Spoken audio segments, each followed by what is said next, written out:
Hey guys, तो इससे पहले के वीडियो में मैंने आपको 345 तक की जितने भी हियरिंग हुई थी उसके बारे में बताया था। इस वीडियो में मैं उसके आगे के बात बताने वाला हूँ। इससे पहले वाले वीडियो में मैंने बताया था आपको कि अंकुर गुप्ता हैं जिन्होंने ये अपना पॉइंट रखा था कि एग्जामिनेशन होनी चाहिए। तो उनको जो भी खनविलकर सर हैं जस्टिस, उनके तरफ से डांट पड़ गई थी कि आप सबकी बात, हमारी भी बातों को सुनिए, उसके बाद से अपनी पॉइंट रखिए। तो उनको डांट पड़ गई थी। फिर जो मौका मिला वो मिस्टर सिंह थे, उन्होंने फिर अपनी पॉइंट रखी। तो मैं इस वीडियो में वहीं से बताऊंगा। मैंने सारा चीज़ नोट करके रखा है, लाइन बाय लाइन मैं सबको बताऊंगा किसने क्या कहा और उसका जो भी डिसीजन आया वो क्या आया। तो अंकुर सिंह के बाद से मिस्टर अंकुर गुप्ता सर के बाद से मिस्टर सिंह ने बोला कि देखिए, अब हमारे जो कोविड कंट्रोल हम लोगों ने कर लिया है, केसेस काफ़ी कम हो गए हैं, तो अब बच्चों की एग्जामिनेशन करानी चाहिए। हालांकि उन्होंने ये नहीं बताया कि कौन से बच्चों की एग्जामिनेशन करानी चाहिए, कौन सी स्टेट, कौन सी बोर्ड, लेकिन उन्होंने बोला कि कोविड रेट अब कम हो गया है तो बच्चों की एग्जामिनेशन करानी चाहिए। तो फिर सुप्रीम कोर्ट ने उनका रिप्लाई दिया। कई सारी बहस हुई इन लोगों में, तो मैं रिप्लाई बता रहा हूँ सुप्रीम कोर्ट ने इस बात का रिप्लाई क्या दिया। सबसे पहले तो सुप्रीम कोर्ट ने ये कहा कि ये जो मैटर है वो सारे स्टूडेंट की हैं, और स्टूडेंट एक दो नहीं है, लाखों हैं सिर्फ एक बोर्ड में, और सारी बोर्ड को मिला ली जाए तो कई लाखों हो जाएंगे। तो हम इसमें किसी एक व्यक्ति की सजेशन ले लेंगे। जैसे मिस्टर सिंह ने सजेशन दिया कि एग्जामिनेशन लेनी चाहिए क्योंकि केसेस कम हो गई हैं, तो सुप्रीम कोर्ट ने इस पर कहा, जो भी खानविलकर सर उन्होंने कहा कि हम किसी एक लोग की सजेशन को नहीं लेंगे क्योंकि ये स्टूडेंट की मैटर है और इसमें कई सारे लोगों की आती है और इसमें कई जाने लोगों की वेलफेयर भी है और कई सारे बच्चों की जान जाने की खतरा भी है। तो उसके बाद से भी मिस्टर सिंह ने कुछ पक्ष रखे। उन्होंने कहा कि जो बच्चे पढ़ने वाले हैं उनके मार्क्स, तो वो लोग जो उनकी एबिलिटी थी, जो उनकी जितना मार्क्स वो लोग पा सकते थे वो लोग कैसे पा पाएंगे। तो फिर सुप्रीम कोर्ट ने उनका फिर से जवाब दिया। सबसे पहले तो जब से मिस्टर सिंह ने कहा था कि कोविड केसेस कम हो रही हैं तो एग्जामिनेशन करा लेनी चाहिए, तो उसमें ये बात आती है कि कोविड केसेस तभी बढ़ते हैं जब हम ये सोचते हैं कि कोविड केसेस कम हो रहे हैं। अगर कोविड केसेस कम हो रहे हैं और हम लोग बच्चों की एग्जामिनेशन देने को जब फोर्स कर दें और एग्जामिनेशन दें तो तभी तो कोविड केसेस बढ़ेगा ना, जब सारे लोग एक कांटेक्ट में आएंगे। तो उसके बाद से जब सिंह ने कहा कि मिस्टर सिंह ने कहा कि अब बच्चों की एग्जामिनेशन लेनी चाहिए क्योंकि जो पढ़ने वाले बच्चे हैं वो लोग अपनी मार्क्स नहीं पा पाएंगे जितना वो कैपेबल हैं। तो इस पर सुप्रीम कोर्ट ने कहा कि ठीक है, यदि आप एग्जामिनेशन कराते हैं तो अभी तो कराएंगे नहीं, आप अगस्त सितंबर में ही कराएंगे, और उस समय कौन जानता है कैसी सिचुएशन रहेगी, ऊपर से थर्ड वेव भी आने वाला है। तो उसने कुछ स्टेटमेंट दिया, मैं स्टेटमेंट पढ़ के आपको सुना देता हूँ। उसने कहा, we can't keep students in uncertainty, we are rejecting this argument. यानी हम आपकी आर्गूमेंट को रिजेक्ट करते हैं कि बच्चों की एग्जामिनेशन लेनी चाहिए, हम इस बात को रिजेक्ट करते हैं। और साथ ही हम बच्चों को अनसर्टेनिटी में नहीं रख सकते कि हम आपकी आगे एग्जामिनेशन कराएंगे और आगे अगर सिचुएशन नहीं सही रहा तो फिर हमको क्या जवाब देंगे। इसीलिए सुप्रीम कोर्ट में जो खनविलकर सर है और दिनेश महेश्वरी सर है, उन्होंने कहा कि we can't keep students in uncertainty and we are rejecting this argument.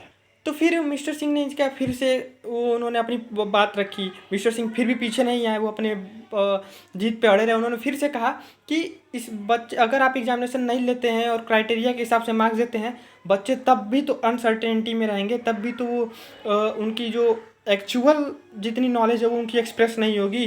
कौन कितना पाया ये तो क्राइटेरिया के हिसाब से कोई भी मार्क्स पा जा रहा है। तो फिर सुप्रीम कोर्ट ने इस पर जवाब दिया कि हमारे पास 13 एक्सपर्ट हैं जिन्होंने, जो काफ़ी एक्सपीरियंस्ड एक्सपर्ट हैं, और उन्होंने मार्किंग क्राइटेरिया को दिया है, तो वो गलत नहीं होगा, वो सही होगा। तो फिर मिस्टर सिंह शांत हो गए। और फिर सुप्रीम कोर्ट ने ये भी कहा कि आपकी बात ये है कि जो टॉपर है, जो पढ़ने वाले बच्चे हैं, उनकी मार्क्स कैसे आएगी। सुप्रीम कोर्ट ने कहा कि सीबीएसई के ऑब्जेक्टिव क्राइटेरिया के हिसाब से जो बच्चा इंप्रूवमेंट के लिए चाहता है या फिर जो बच्चा एग्जामिनेशन देना चाहता है वो एग्जामिनेशन दे सकता है सितंबर में। और एक और डाटा सुप्रीम कोर्ट ने बताया कि पिछले साल भी हम यही काम किए थे, जो बच्चों की एग्जामिनेशन रह गई थी तो उनकी भी एग्जामिनेशन हम लोग कैंसिल कर दिए थे और वो सक्सेसफुल हुआ था। सुप्रीम कोर्ट ने एक स्टेटमेंट दिया कि this scheme worked last year, यानी यही स्कीम लास्ट ईयर भी काम किया था। फिर सुप्रीम कोर्ट ने एक और डाटा दिया, मैं पढ़ के बता दे रहा हूँ आपको, कि 10 students opted improvement exam ICSE में। यानी कि आईसीएसई की जितनी भी एग्जामिनेशन पिछले साल नहीं हुई थी उसमें इम्प्रूवमेंट के लिए सिर्फ 10 बच्चे ही आगे आए थे, तो इम्प्रूवमेंट वाले काफ़ी बच्चे कम हैं। यानी कि बच्चों की भी ओपिनियन नहीं है कि एग्जामिनेशन कैंसिल होनी चाहिए। फिर उसके बाद आए सीनियर एडवोकेट जयदेव गुप्ता। वो भी मिस्टर सिंह के अगेंस्ट थे और सीबीएसई के साथ थे। उन्होंने कहा कि मैं सुप्रीम कोर्ट के साथ एग्री करता हूं, और ये उन्होंने कहा कि यदि हम इस समय बच्चों की एग्जामिनेशन कैंसिल नहीं करें और आगे चल के अगस्त सितंबर अक्टूबर में उनकी एग्जामिनेशन लिए तो रिजल्ट कितना लेट होगा, और साथ ही अगर क्या पता उस समय सिचुएशन कैसी रहेगी, अगर इस एग्जामिनेशन नहीं ले पाए हम बच्चों की उस समय, तो फिर हम लोग क्या बताएंगे बच्चों को, उस समय क्या होगा। फिर हमको वापस से यही स्कीम वापस से ऑब्जेक्टिव क्राइटेरिया को लाना पड़ेगा उनकी एग्जामिनेशन कैंसिल करके। तो उससे बढ़िया हम टाइम वेस्ट क्यों करें, अभी सारा मैटर क्लोज कर देते। ये बात बोला senior advocate Jaydev Gupta sir ने। मुझे पता है कि कई सारे बच्चे ऐसे हैं जो अदर स्टेट बोर्ड से हैं, कर्नाटका, असम, आंध्र प्रदेश, केरला, वो लोग वेट कर रहे हैं बहुत ही विग्रसली कि हमारी बारी कब आएगी, हमारी बारी कब आएगी। तो आप टेंशन ना रहिए, बस आप होप बनाए रखिए, पेशेंस बनाए रखें, आप पे भी डिसीजन होगा। अभी मैटर इतना वो कॉम्प्लेक्स हो गया है कि थोड़ा टाइम लग रहा है हर एक चीज़ के बारे में डिस्कस करने के लिए। इसीलिए अभी सिर्फ सीबीएसई के ऊपर ही डिस्कस कर रहा है, क्योंकि विवाद ज़्यादा छिड़ गया है। सब कोई अपनी अपनी पॉइंट रख रहे हैं, कुछ कैंसिलेशन के कराने में पक्ष में, कोई एग्जाम कंडक्शन के कराने में पक्ष में, इसलिए आपका टाइम लग रहा है। पर आप टेंशन ना लीजिए, आपकी भी डिसीजन आएगी, जैसे ही कोई आएगा मैं वीडियो बना के अपडेट कर दूंगा। लेकिन अभी भी कुछ पॉइंट बाकी है जो मैं आपको बता देता हूँ। फिर सुप्रीम कोर्ट ने सीबीएसई के जो senior advocate attorney general Renu Gopal हैं उनसे सवाल पूछा कि आपकी जो ऑब्जेक्टिव क्राइटेरिया है वो 30% क्लास 10, 30% क्लास 11 और 40% क्लास 12 के बेस पे है। तो क्या आपके पास क्लास 12 का डाटा है, क्योंकि आप यूनिट टेस्ट के बेस पे लेंगे या फिर प्री बोर्ड के बेस पे लेंगे या फिर जो भी क्लास 12 की एग्जामिनेशन हुई है उनके बेस पे लेंगे, तो क्या उस चीज़ का डाटा आपके पास है। ये क्वेश्चन पूछा सुप्रीम कोर्ट अटॉर्नी जनरल जो सीबीएसई के हैं रेणु गोपाल से। तो रेणु गोपाल ने उसका जवाब दिया कि नो सर, हमारे पास क्लास 12 का डाटा नहीं है। पर इसमें कोई टेंशन वाली बात नहीं है, क्योंकि ये स्कूल की रिस्पॉन्सिबिलिटी है, स्कूल के पास ऑलरेडी डाटा है और ऑलरेडी हम लोगों ने कई सारी मेंबर्स बनाए हैं जो अलग अलग स्कूल्स की डाटा कलेक्ट कराने में हेल्प करेंगी। स्कूल की एग्जामिनेशन जो भी हुए उसको डाटा कलेक्ट कराने में हेल्प करेंगी, तो इस चीज़ के लिए कोई प्रॉब्लम नहीं है। फिर सीबीएसई ने पूछा, सुप्रीम कोर्ट ने पूछा रेणु गोपाल से, जो अटॉर्नी जनरल सीबीएसई के एडवोकेट हैं, उनसे पूछा कि आप सिर्फ क्लास 10th या फिर सिर्फ क्लास 11th या सिर्फ क्लास 12 के बेस पे बच्चों को मार्क्स क्यों नहीं दे रहे हैं, जो भी ऑब्जेक्टिव क्राइटेरिया डिसाइड किया है। तो सिर्फ क्लास 10th या फिर क्लास 11th या फिर क्लास 12 के बेस पे बच्चों को मार्क्स क्यों नहीं दे रहे हैं। तो उसका भी रेणु गोपाल ने जवाब दिया। तो उन्होंने कहा कि हमने 13 मेंबर्स बनाए हैं जो सीबीएसई के 30 एक्सपर्ट द्वारा ऑलरेडी सेलेक्टेड है, तो उनके द्वारा कोई मिस्टेक नहीं होगा और वो अच्छे से बच्चों को मार्क्स देंगे। और कहा कि यदि हम किसी एक क्लास के बेस पे बच्चों को मार्क्स देते तो बच्चों के मार्क्स अच्छे नहीं आते, क्योंकि यार इनसे तो यही हो जाता कि यदि बच्चे क्लास 10th में बच्चों के मार्क्स नहीं आए हैं अच्छे किसी बच्चे का, और हम उसके बेस पे उसको मार्क्स दे देते हैं, तो उसका क्लास 12 भी बेकार हो जाएगा।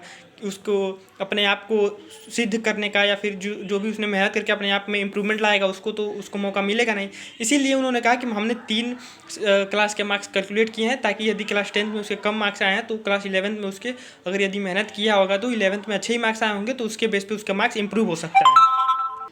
फिर उसके बाद से एसजी मेहता आए, उन्होंने कहा कि जी हाँ बिल्कुल, हम वेणुगोपाल जो कि अटॉर्नी जनरल है उनकी बात से पूरी तरह से सहमत हैं, जो भी इन्होंने बात बोली है। तो अभी तक यही चल रहा है, आगे अभी हियरिंग हो ही रही है। तो मेरे पास अभी तक इतना ही अपडेट था, तो मैंने आपको बता दिया। जैसे ही वो अपडेट आ जाएगा मेरे पास, मैं वीडियो बना के आपको तुरंत अपडेट कर दूंगा। यदि आप हमारे चैनल पर नए हैं तो सब्सक्राइब जरूर करिएगा, वीडियो को लाइक जरूर करिएगा और अपने फ्रेंड्स के साथ ये वीडियो शेयर जरूर करिएगा, ताकि उनको भी जो भी टेंशन में उनको होप मिल जाए और सारा डिसीजन जो भी अभी हियरिंग हुई है उनके बारे में पता चल जाए। यदि आप दूसरे स्टेट से हैं तो घबराइएगा नहीं, आपका भी हियरिंग चल रहा है, आज डिसीजन आ जाएगा आपका। लेकिन टाइम होता है कुछ, अगर उसके बाहर चला जाता है और आपकी चर्चा नहीं होता है तो कल तो डिसीजन आ जाएगा। बस आप टेंशन ना लीजिएगा, होप बनाए रखिएगा और डिसीजन हमारे ही फेवर में आएगा, क्योंकि अभी तक जितनी भी हियरिंग हुई है उसमें सुप्रीम कोर्ट एग्जामिनेशन कैंसिलेशन के ही फेवर में है। 2 लोग ये खड़े होकर सामने आए जो कहते रहे कि हम एग्जामिनेशन कराएंगे, लेकिन सुप्रीम कोर्ट ने उनको डांट कर उनको चुप करा दिया। सारे जो भी पॉइंट्स उनको रख कर उनको समझा दिया कि एग्जामिनेशन लेना, कंडक्ट कराना कितना हार्मफुल है बच्चों के लिए। तो बस आप टेंशन ना लीजिए, चैनल पर नया है तो सब्सक्राइब जरूर करिएगा।